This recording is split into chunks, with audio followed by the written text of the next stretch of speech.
Welcome back to our channel. So today in this video we are going to discuss about how you can run a Minecraft server in AWS. So without wasting much of our time, let's get straight into the video. So if you want to run a Minecraft server in AWS, all you gotta do is simply launch an EC2 instance.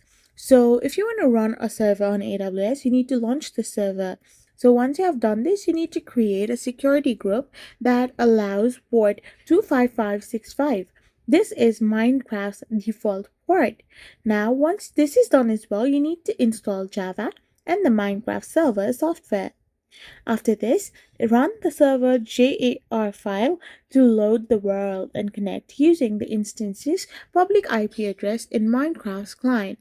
So, by doing this simple and easy step, you can run a Minecraft server on AWS.